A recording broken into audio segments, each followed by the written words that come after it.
12절과 18절까지 말씀입니다. 누가복음 6장 12절과 18절 말씀입니다. 제가 한 절, 여러분 한 절 교독을 하겠습니다.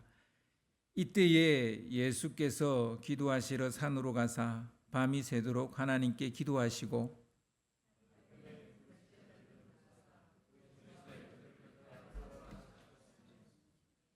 곧 베드로라고도 이름을 주신 시몬과 그의 동생 안드레와 야고보와 요한과 빌립과 바돌로메와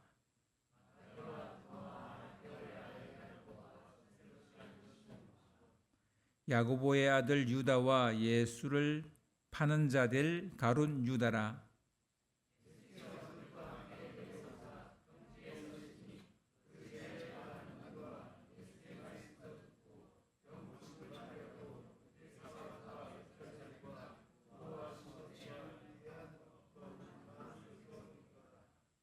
더러운 귀신에게 고난받는 자들도 고침을 받은지라. 아멘. 집으로 돌아가는 길 출발점이라는 제목으로 같이 말씀을 나누겠습니다. 예수님은 세례 요한으로부터 세례를 받자마자 바로 광야로 가서 시험을 받으시고요. 그 시험이 끝나자 갈릴리로 가서 하나님의 나라의 복음을 가르칩니다. 회개하라, 천국이 가까이 왔다, 하나님 나라가 가까이 왔다, 그렇게 외치죠. 그리고 병자들은 만나는 족족 고쳐주십니다. 귀신 들린 사람들은 귀신을 쫓아내시고요.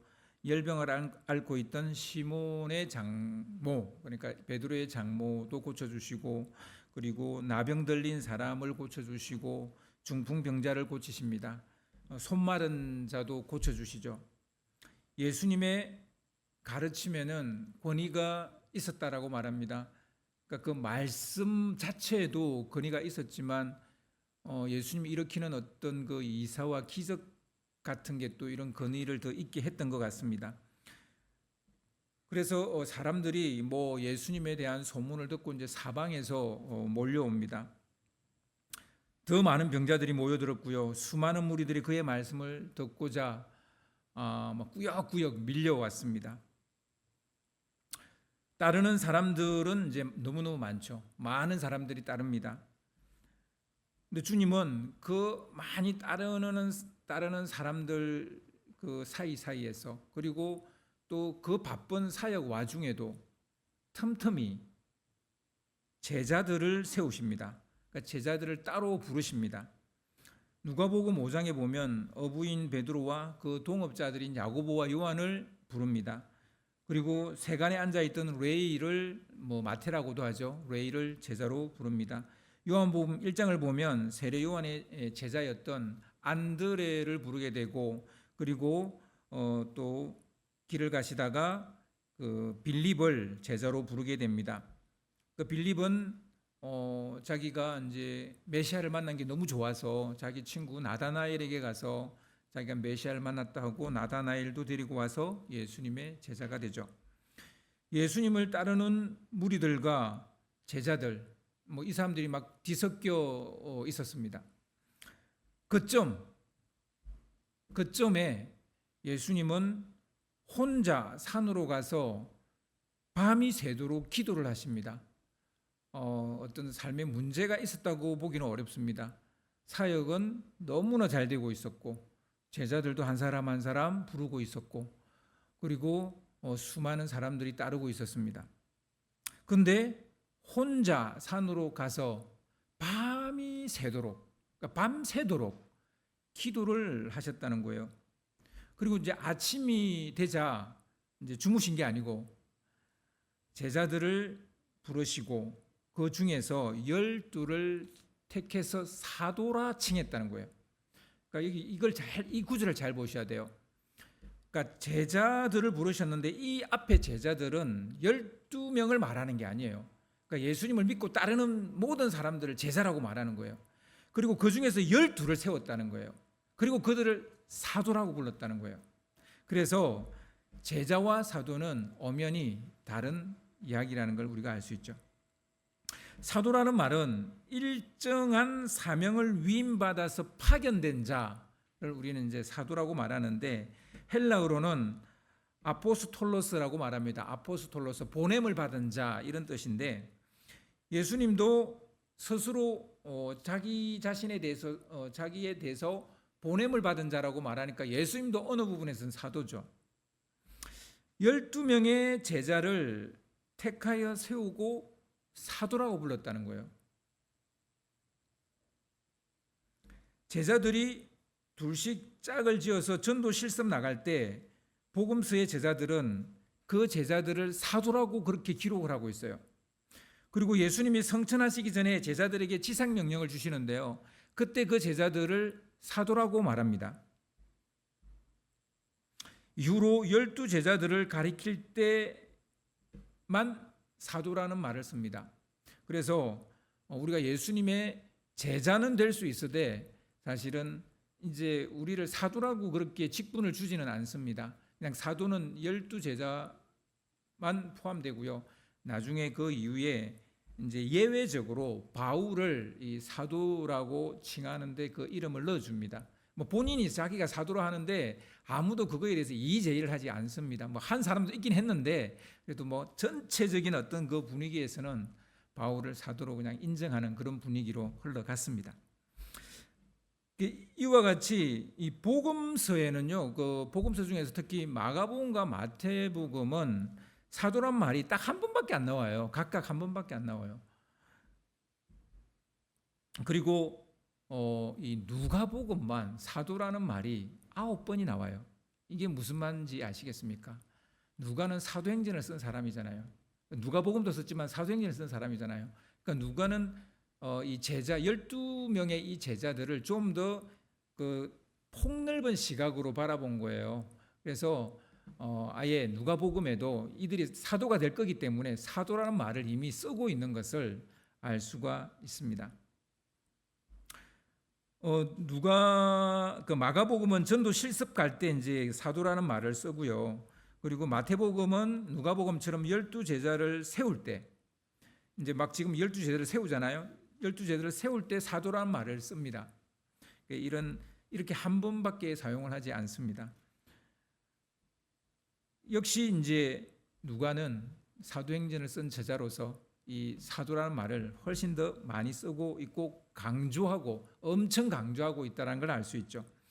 12제자를 택하고 세웠다는 말을 들으면 우리는 제일 먼저 이제 그들을 사도라고 칭하고 뭐 이런 얘기를 들으면 우리는 제일 먼저 떠오르는 게 파송이라는 단어를 제일 먼저 떠오릅니다. 파송.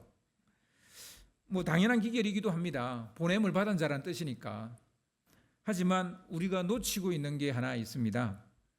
오늘 본문 17절을 보십시오. 오늘 본문 17절을 좀 띄워주시기 바랍니다.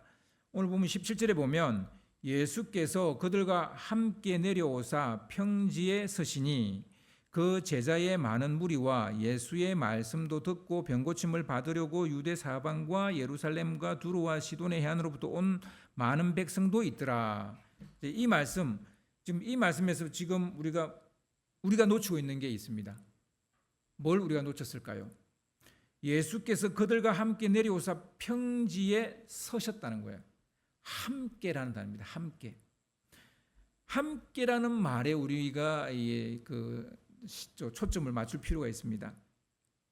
그러니까 예수님은 산에 혼자 올라가서 기도하시고 내려오셔서 많은 자기를 따르는 사람을 불렀어요. 그리고 그 중에 12를 택하고 사도라고 했어요.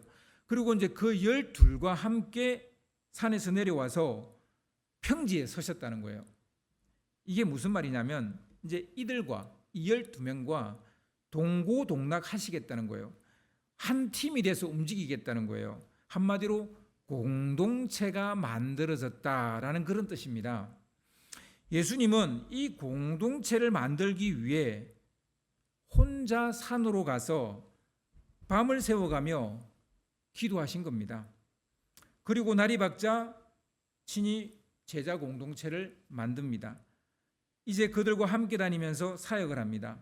사방에서 몰려온 많은 사람들에게 말씀을 가르치고 그들의 병도 고쳐주십니다. 그런데 더 이상 혼자 사역하지 않습니다. 그러니까 이 말씀을 기점으로 그 앞에는 예수님은 그냥 혼자 사역하시는 거예요. 혼자 사역하시는 거고, 이 말씀을 기점으로 해서 예수님은 이제 제자 공동체와 함께 사역을 하시는 거예요. 여기 분기점이 되는 말씀인 것을 우리가 알 수 있습니다. 예수님은 제자들과 함께 사역을 하시는데 그 함께 사역하는 것이 곧 제자 삼는 사역이고 제자 훈련이었어요. 그래서 우리는 제자 훈련과 사역을 떼놓죠. 훈련은 테이블 위에서 받고 이제 사역은 현장에 가서 해야 된다, 이런 생각이 은연중에 우리 가운데 있죠. 근데 예수님은 그게 아니고 제자 삼는 것이 사역이고 사역이 제자 삼는 거예요. 여기서 우리는 예수님이 하나의 흐름을 따르고 있다라는 것을 우리가 알 수 있습니다. 이게 꼭 뭐 시간적 순서라기보다는 약간 그 흐름이라고 그냥 하는 게 좀 좋을 것 같습니다. 혹은 패턴이라고 하는 게 좋을 것 같습니다. 먼저 예수님은 혼자 기도하는 시간을 가졌다는 거예요. 혼자 기도하는 시간. 그 다음으로 12명으로 구성된 제자 공동체를 만들었다는 거예요. 그리고 그들과 함께 사역을 했다는 거예요. 밤에 홀로 기도하시는 거, 기도는 홀로 하시는 거예요. 자기를 단단하게 하는 시간을 먼저 가졌다는 것을 알 수 있고요. 그리고 아침에는 이제 공동체를 만듭니다. 인생은 결국 함께 사는 거예요. 독불장군 없습니다. 불가능합니다. 그렇게 살 수 없습니다. 함께 할 사람을 정하는 거예요. 함께 할 사람. 여러분, 우리 인생이 그런 거예요. 처음에는 이제 부모님이 내가 원해서 그분이 내 부모님이 된 게 아니에요.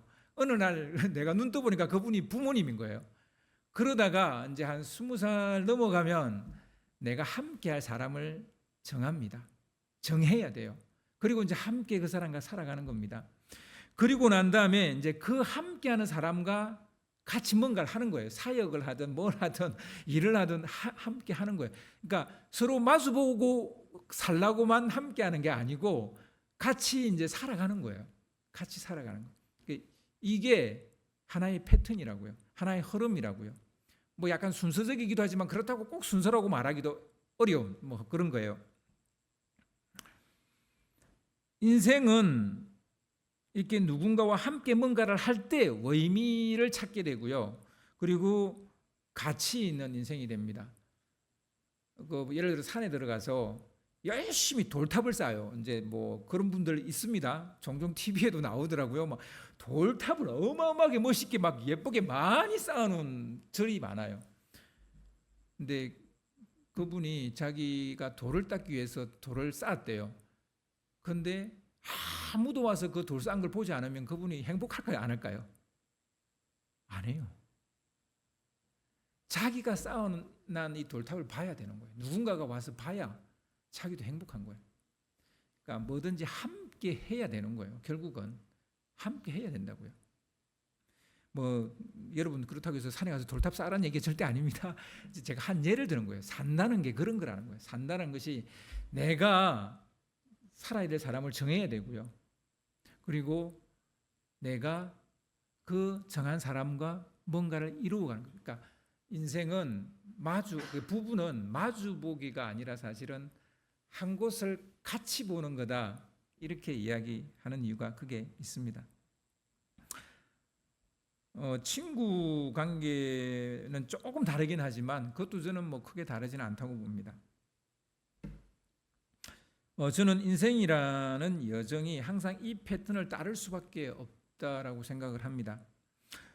오늘은 그 첫 번째 그 단계라고 그냥 표현을 할게요. 제가 이 단계라고 표현하는 게 이 단어가 한계가 너무 많아서 이 말을 안 쓰고 싶은데 뭐 딱히 뭐 또 쓸 말도 없어요. 그래서 그냥 첫 번째 단계라고 말할게요.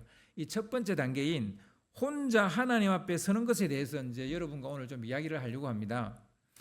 더불어 살기 위해서 먼저 개인적인 독립이 선행돼야 됩니다. 개인적인 독립.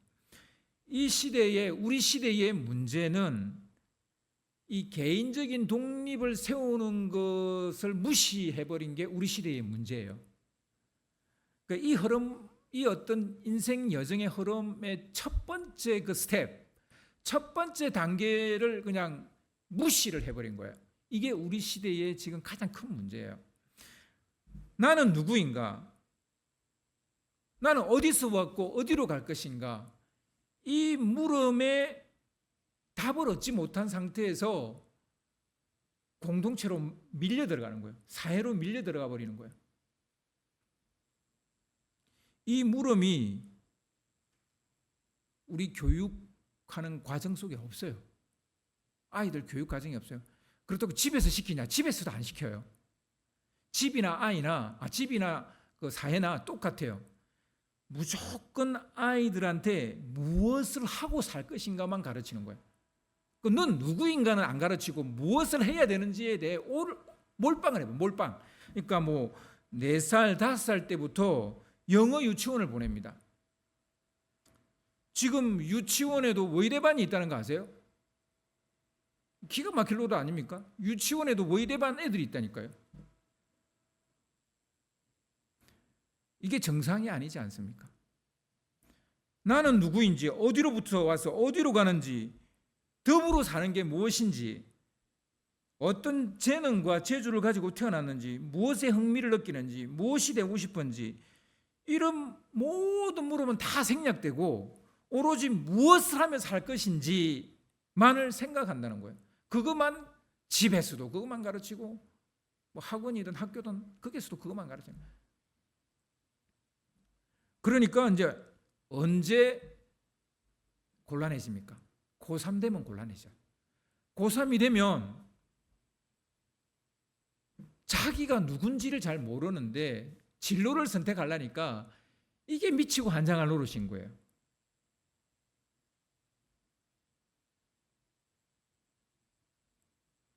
자기 정체성도 없는 아이들에게 미래 준비는 한마디로 가부화가 걸리게 하는 거예요. 애들이 가부화가 걸린 거예요. 애들이 가부화가 걸리다 보니까 요즘은 진짜 참 이상한 사람이 얼마나 많은지 몰라요. 그 집사람이 이제 학원에서 일을 하잖아요. 그 진짜 이상한 엄마가 너무너무 많아요. 이상한 엄마들. 진짜 아무리 봐도 이상한 엄마들이 너무 많고, 근데 이상한 엄마만 많은 줄 아세요? 이상한 아이도 너무 많아요. 지난주에 정말 말도 안 되는 뉴스를 제가 봤는데 너무너무 화가 났어요. 그러니까 교육과 관련된 그 일을 하는 시의원이 중학생과 성매매를 했다는 거예요. 참 기가 막힐 노릇 아닙니까? 어른도 문제지만 우리 아이들이 그렇게 쉽게 그런 것에 휘말려 들어가는 이유가 뭘까요? 자기 정체성이 형성되지 않았기 때문에, 자기를 단단하게 세우는 일을 하지 않았기 때문에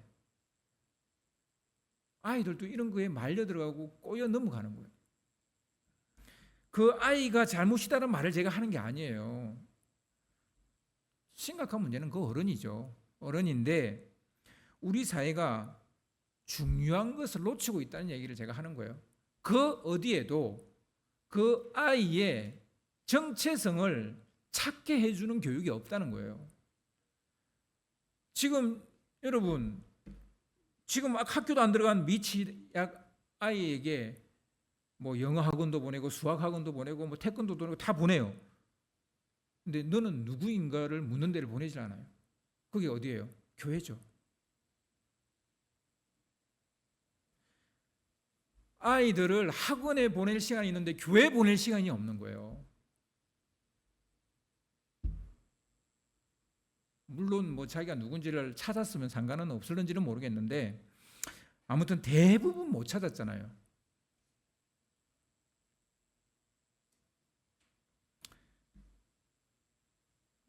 여러분, 고독과 고립은 다른 거예요. 고독과 고립은 다른 거예요. 고독은 스스로 자신을 돌아보고 자기 정체성을 세우는 상태와 상황을 만드는 거예요. 그게 고독이에요.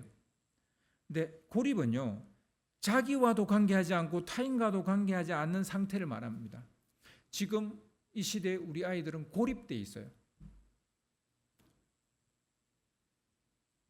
친구 관계도 별로 중요하지도 않고요. 그냥 집 학원. 집에 와도 더 이상 가족과 대화 거의 하지 않고요. 다 자기 방문 닫고 들어가서 문도 안 열어요.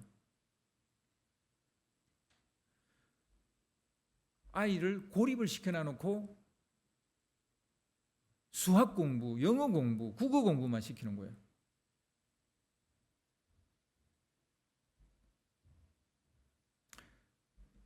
여러분, 고독은 필요합니다. 근데 우리는 애들에게 고독을 가르치지 않고 고립을 시켜버리는 거예요. 근데 이게 어른들이 아이들한테만 하는 게 아니라 자기 자신한테도 그렇게 해요. 자기도 자기한테 고독할 시간을 주지 않아요. 그리고 고립시켜버려요. 예수님이 혼자 산으로 가서 밤새 기도한 것은 고립입니까? 고독입니까? 고독이죠, 고독. 예수님은 고독을 선택했어요. 하나님 외에 그 무엇과도 관계를 단절하는 적극적 소외 시간을 가진 거예요. 그러니까 계속 그렇게 하셨다가 아니라 그 밤에만 그러셨다고요. 그리고 나와서는 그 누구든지 다 만나는 거예요. 누가 찾아오든지 다 만나주고 누가 문제를 제시하든 그 문제를 해결해 줬어요. 그러니까 예수님은 고립된 삶을 택한 게 아니라 고독을 택했다고요. 그 밤에 고독을 선택했다고요. 하나님의 그 무엇과도 관계를 단절하는 적극적 소외 시간을 가졌다는 거예요. 극단적 단절이지만 고립으로 가는 단절이 아니라 더 나은 관계를 위한 일시적인 조치였다는 겁니다. 기도가 고립이 아닌 것은 하나님과 더없이 친밀해지는 시간이기 때문에 그렇습니다. 예수님은 스스로 고립하시고 기도하셨어요. 고립이 아니라 고독하시고 기도하셨어요. 자기 생각과 마음에 하나님을 꽉 채우는 것, 이게 기도죠.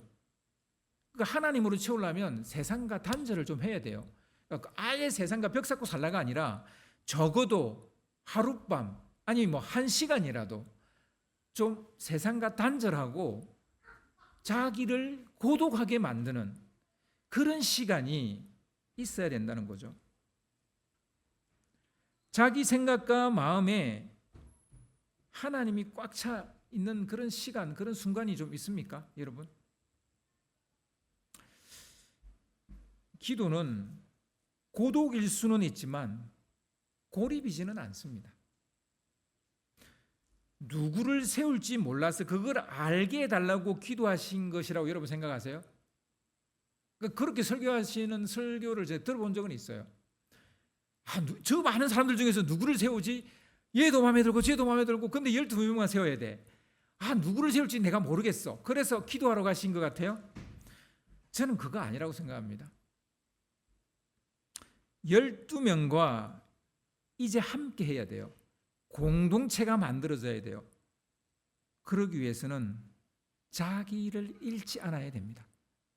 자기를 잃지 않으려고 저는 기도하러 가셨다고 봅니다.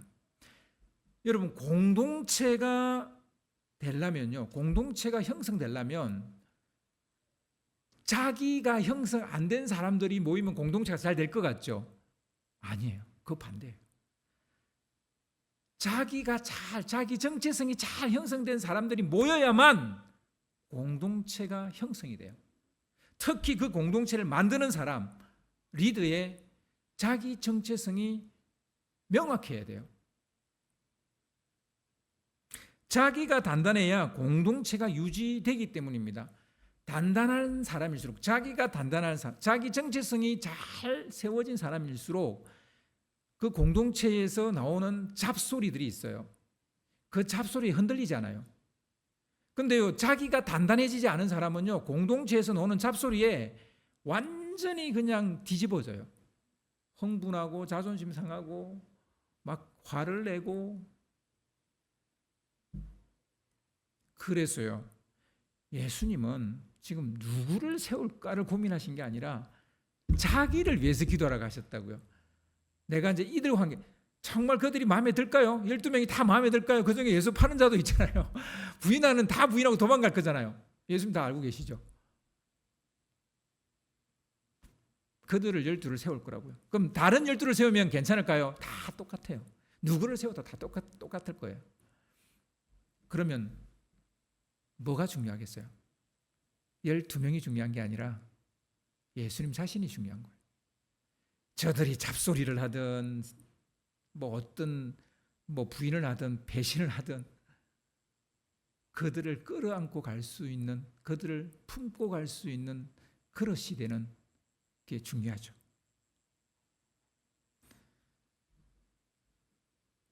공동체는 단단한 개인이 모여야 건강합니다. 너무 쉽게 상처받고 너무나 쉽게 마음이 흔들리는 개인들이 모이면 공동체는 서지 못해요. 깨어지고 맙니다. 건강한 개인주의는 공동체의 모체가 되지만 건강하지 않은 개인주의는 이기주의 집단을 만들어버립니다. 여러분, 나는 우리 공동체를 섬기고 싶어. 나는 우리 공동체가 잘 됐으면 좋겠어. 우리들 교회 잘 됐으면 좋겠다라고 생각하시는 분 손 들어보세요. 예, 손 내리세요. 그러려면 여러분 자신이 단단해지셔야 돼요. 내가 교회 가서 이것도 하고 저것도 하고 막 해야지. 하면 좋죠. 그런데 여러분 자신이 먼저 단단해지셔야 된다고요. 퍼스트는 내 자신이 단단해지는 거예요. 내 자신이 단단하지 않는데 이런 분들이 너무 교회에 많아요. 이분이 막 와서 이것도 하고 저것도 하고 열심히 하다 어느 날 보면 없어요. 누가 자기한테 무슨 소리를 했다는데 그게 상처가 돼서 더 이상 교회 못 나가겠다는 거예요. 그 교회가 문제입니까? 그 사람이 문제입니까? 둘 다 문제죠. 둘 다 문제인데 사람은 다 그래요. 다 자기 좋은 대로 이야기해요. 자기 말하고 싶은 대로 말해요. 자기 입장에서 말한다고요. 어디를 가든 어느 교회를 가든 어느 단체를 가든 다 그런다니까요. 그러면 결국 문제는 누구라는 거예요? 내 자신이라는 거예요. 내가 문제인 거예요. 어떤 소리를 하든 세상을 뒤집어 놓는 이야기를 하든 내 속을 뒤집어 놓는 얘기를 하든 내 머리 위에서 놀든 상관없어요. 그냥 내가 단단하면 무슨 소리를 해도 그렇군요. 그렇군요. 끝. 아무것도 없어요.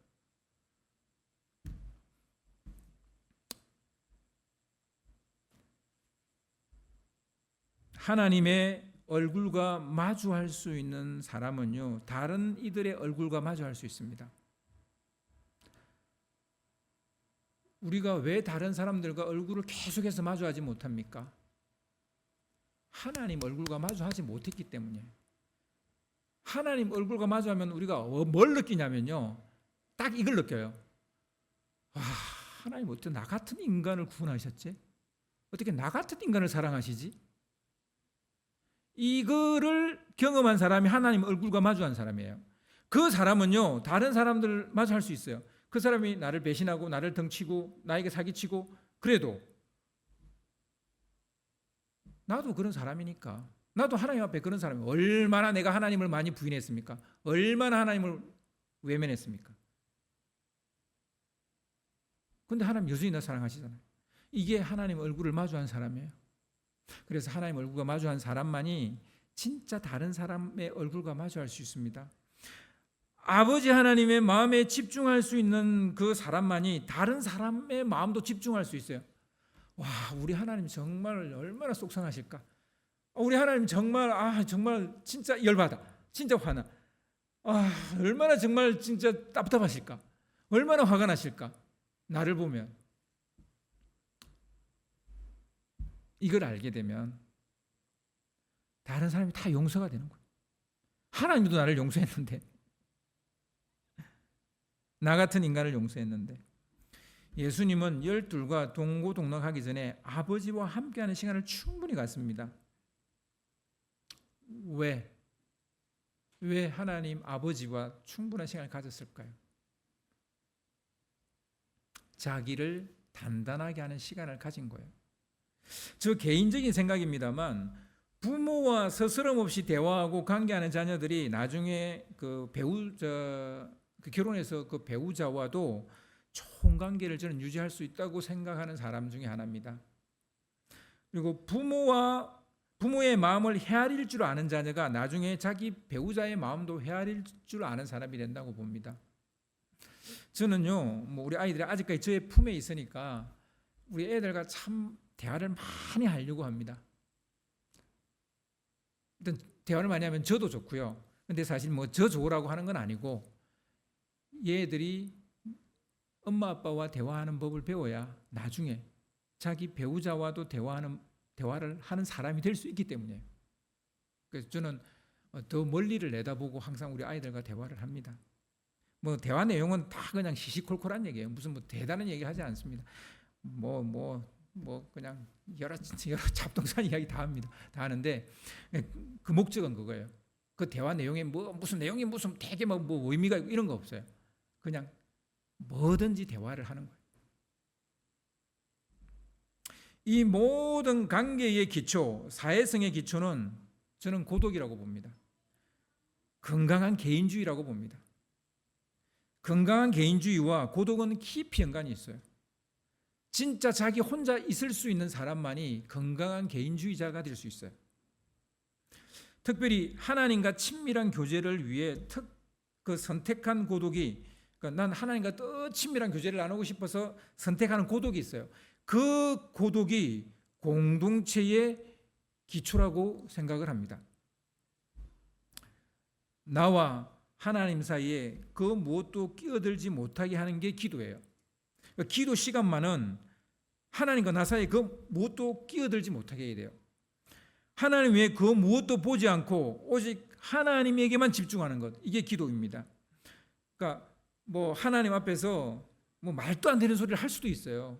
내 입장에서 하는 얘기니까 말도 안 되는 걸 요구할 수도 있어요. 그렇지만 하나님과 집중해서 그 하나님과 대화를 한다면 저는 그것은 진짜 아름다운 기도라고 봐요. 그러니까 응답의 가치가 기도의 가치는 아니에요. 중요한 것은 얼마나 하나님과 함께하는 그 시간에 하나님 외에 모든 것을 다 차단을 하고 하나님에게만 집중했느냐, 저는 그게 기도의 가치라고 봅니다. 하나님의 음성 외에 그 무엇도 들리지 않도록 세상 소리에 귀를 막는 것이 기도입니다. 그래서요, 밤이 좋습니다. 산이 좋습니다. 사람이 보이지 않고 사람의 소리가 들리지 않는 곳, 그곳이 최고의 기도의 자리입니다. 기도처입니다. 하나님은 모세에게 출애굽의 일을 맡기려고 그 백성을 이끌어내시려고 모세를 호렙산으로 불렀어요. 산으로 불렀어요. 산으로.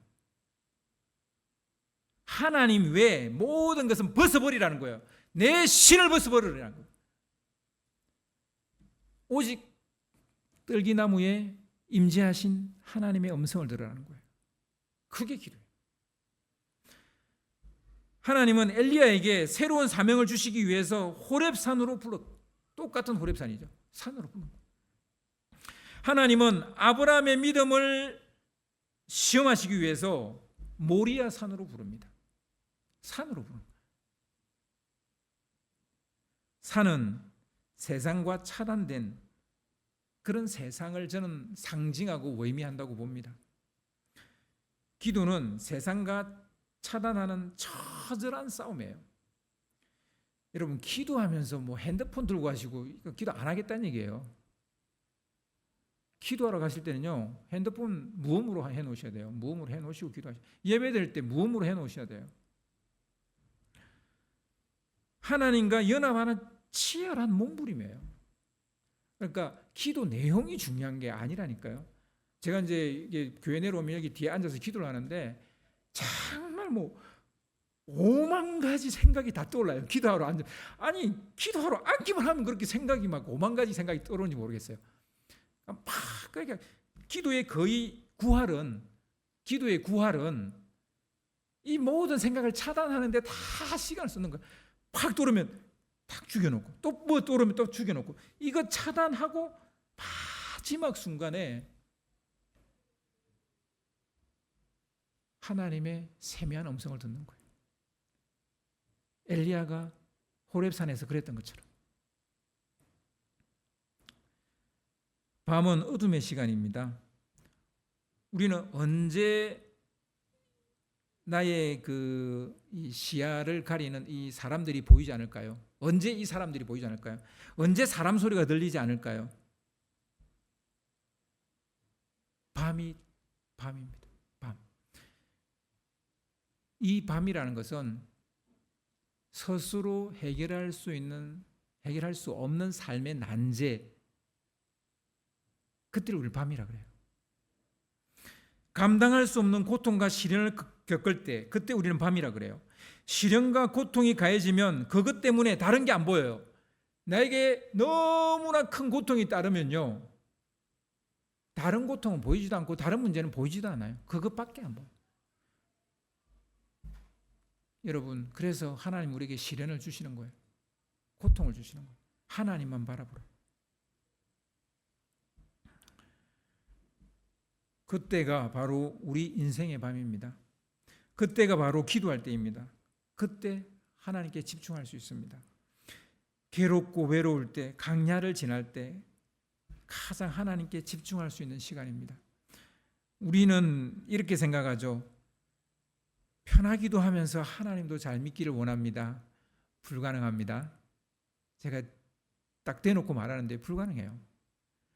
편하기도 하면서 하나님을 잘 믿는다? 사람은 그게 안 돼요. 그게 되면 이스라엘 백성들이 왜 40년 강야 생활을 했겠어요? 안 되니까.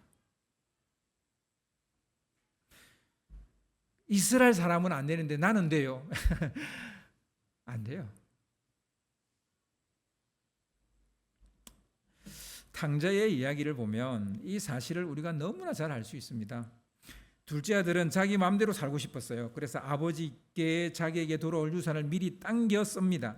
미리 당겨받은 유산을 가지고 아버지가 간섭하지 못하는 먼 곳으로 가서 거기서 헝청망청 자기 살고 싶은 대로 삽니다.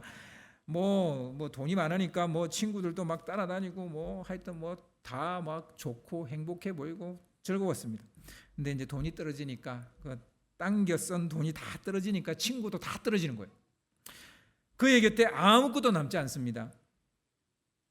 돼지에게 주는 사료조차 먹을 수 없는 지경에 이르렀을 때, 주인으로부터 돼지보다 못한 존재로 취급받고 나서야 서러움이 파도처럼 밀려올 때, 외로움이 자기를 집어삼킬 때에, 그때서야 그는 아버지가 생각이 나요.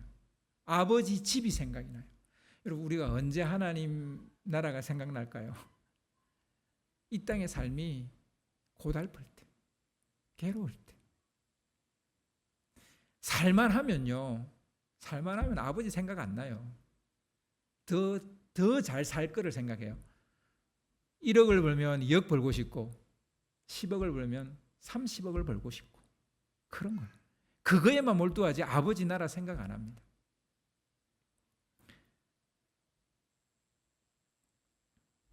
아버지의 마음을 조금 이제 이 둘째 아들이 알게 됩니다. 그래서 누가복음 15장 17절을 한번 봅시다. 누가복음 15장 17절 봅시다. 이에 스스로 돌이켜 이르되 내 아버지에게는 양식이 풍족한 품꾼이 얼마나 많은가. 나는 여기서 줄여 적는구나. 그러니까 중요한 거는 아버지가 생각이 났다는 거예요. 지금까지는 아버지가 완전히 잊어버렸어요. 잊어버리고 살다가 이제 아버지가 생각난 거예요. 그때서야 아버지의 사랑이, 그 넉넉한 품이 생각이 나는 거예요. 그 아버지의 풍성함이 생각나는 거예요. 짙은 어둠에 갇히거나 괴로움이 천근만근 내리누를 때, 철저하게 홀로 남았을 때, 그때서야 보이게 되는 것이 있다는 거예요. 적막하고 막막하고 의지할 곳이 없을 때, 그때 우리는 알게 됩니다. 내가 누구인지. 아무것도 아니지만 이 아무것도 아닌 나를 하나님이 사랑하시는구나. 하나님 나를 찾고 계시는구나. 여전히 하나님이 나를 붙잡고 계시는구나. 이걸 알게 되는 거예요. 하나님의 사랑받는 자이고 기뻐하는 자라는 자기 정체성이 그때서야 떠오르는 거예요. 자기는 아버지에게서 벗어날 수 없다는 걸 알게 되는 거예요. 아버지께 돌아가자. 이렇게 되는 거예요. 아버지께 돌아가자. 이 정체성이 제대로 세워져야 우리는 공동체를 그때서야 만들 수 있다고요. 여러분, 여기서 말하는 공동체는 꼭 교회를 두고 하는 얘기가 아니에요. 가정 공동체도 마찬가지예요. 그래서 여러분, 결혼 빨리 하는 것에 대해서 저는 찬성하지 않는 사람 중에 하나예요. 왜냐하면 우리나라 교육 시스템과 양육 시스템은 거의 30살이 될 때까지도 자기 정체성이 안 세워지게끔 되어져 있는 사회 시스템이에요. 이런 사회에서 자기가 바로 안 섰는데, 그러니까 자기 정체성을 모르는 두 사람이 그냥 첫눈에 그냥 콩깍지가 씌어가지고 만났다. 잘 살겠어요? 잘 살 수가 없는 거예요. 당연한 거죠. 그건 뭐 그냥 상식적으로 당연한 거예요. 저는 우리 아이들이 결혼할 나이는 본인들이 얼마나 단단한 사람이 됐고 건강한 개인주의적 사고를 가졌느냐가 전 그때가 그 결혼할 때라고 봅니다. 뭐 나이가 정해져 있고 그렇다고 보지 않습니다. 뭐 완벽한 사람, 완전한 사람이 되어야 된다 이런 얘기가 아니라 진짜 저 사람의 문제가 내 문제일 수 있고 저 사람의 아픔이 내 아픔일 수 있다라고 볼 수 있는 눈만 있으면 돼요. 그게 정체성이 세워졌다는 얘기예요. 예수님은 종종 혼자 있는 시간을 확보하셨어요. 그 누구로부터 방해받지 않으려 하셨습니다. 항상 혼자 있을 때 가장 좋은 선택을 하시고 가장 중요한 결정을 하신다는 것을 알 수 있습니다. 마가복음 1장 5절을 좀 띄워주시기 바랍니다. 마가복음 1장 5절에 보면 새벽 아직도 밝기 전에 예수께서 일어나 나가 한적한 곳으로 가서 거기서 기도하시더니 주님은 자기를 기다리는 사람들에게로 다시 돌아가지 않고 다른 가까운 마을로 가시기로 결정을 하십니다. 자기를 기다리는 사람한테 왜 안 갔는지 저는 이게 너무너무 궁금했어요. 한동안 이 문제를 놓고 계속 씨름했어요. 기다리는 사람한테 가야지. 그 사람도 들을 준비가 다 돼 있잖아요. 근데 어느 날 제가 알게 된 게 인기라는 걸 알게 됐어요. 인기. 여러분, 인기에는 천하장사가 없어요. 누구든지 인기 있는 자기를 알아주는 곳으로 가고 싶어하는 게 사람의 심리예요. 목사요? 큰 교회 가고 싶죠. 그래서 개척교회 목사님들을 정말 존경하셔야 돼요. 제가 개척교회 목사라서 하는 얘기가 아니고 사람은 인기를 먹고 살고 싶어 해요. 근데 그거를 잘란 거잖아요.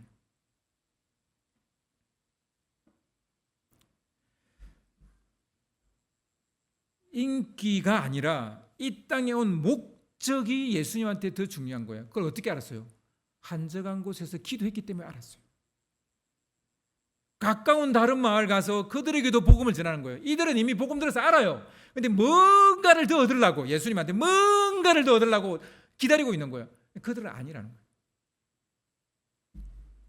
겟세마네 기도도 결국 혼자서 하는 기도이지 않습니까? 혼자 기도했을 때 그는 자기 앞에 놓여있는 십자가의 길을 갈 수 있는 담대함을 얻게 됩니다. 우리가 스스로 밤의 시간, 어둠의 시간, 혼자 있는 시간을 갖지 않는다면 원치 않는 밤의 시간이 다가올 수도 있습니다. 왜냐? 하나님은 우리를 사랑하시기 때문이에요. 생각지 못한 고독의 시간이 우리한테 닥칠 수 있어요. 이거는 내가 만들어낸 고독이 아니라 하나님이 부여한 고독이라 되게 쓰리고 고달프고 괴롭고 어려울 수 있어요. 경건은 철저하게 혼자 되는 시간입니다. 그리고 오직 하나님만 바라보는 시간입니다. 탕자처럼 우리는 집으로 돌아가는 길의 그 출발점이 어딘지를 생각해야 됩니다. 탕자는 적어도 자기가 아버지 집으로 돌아갈 그 출발점을 깨달은 사람이라는 거예요. 그 출발점은 세상으로부터 철저하게 소외당하고 차단되어지는 순간이었다는 거예요. 하나님과 친밀한 교제가 없이 우리는 공동체를 이루지도 주의 뜻을 이루지도 주의 사역을 하지도 못할 겁니다. 그게 가능해지려면 먼저 하나님 앞에서 머무는 법을 배워야 합니다. 그분 안에서 단단해지고 강해지는 법을 배워야 됩니다. 공동체의 삶이 가능하려면 먼저 자기 자신을 찾아야 합니다. 자신을 세워야 합니다. 자신부터 단단해져야 합니다. 공동체의 삶이 힘든 것은 그건 누구 때문이 아니에요. 나는 어디를 가든지 사람관계가 힘들어요 라고 말하는데 그 공동체가 문제입니까? 그 집단이 문제입니까? 아니에요. 내가 문제인 거예요. 내가 누구인지를 모르기 때문입니다. 하나님의 사랑을 받는 자이고 하나님이 기뻐하는 자이고 그래서 내가 누군가를 또 사랑하는 사람이라는 것을 사랑해야 되는 사람이라는 걸 모르기 때문이에요. 이 진리는 세상이 줄 수 있는 진리가 아니에요. 하나님 앞에 서는 자만이 들을 수 있고 붙잡을 수 있는 진리입니다. 하나님 앞에 서야만이 고독하게 하나님 앞에 서야만이 너는 내 사랑하는 자요 내 기뻐하는 자라는 말을 들을 수 있어요. 친밀해지는 방도가 있다면 그것은 고독입니다. 세상으로부터 스스로 자기를 소외시키고 차단하는 시간을 가져야 됩니다. 스스로 고독의 시간을 가지지 않으면 어쩔 수 없이 고독해지고 심지어는 고립되어지는 시간을 가져야 될지도 모릅니다. 우리는 집으로 돌아가는 여정 중에 있습니다. 그 여정을 흔들림 없이 가려면 반드시 하나님과 독대하는 시간을 반드시 확보하셔야 됩니다. 예수님이 확보하셨다면 우리는 두말할 필요가 없는 거예요. 이 축복의 시간, 이 고독의 시간, 이 은혜의 시간 확보하셔서 여러분의 인생 여정이, 믿음의 여정이 흔들리지 않기를 주님의 이름으로 축원합니다.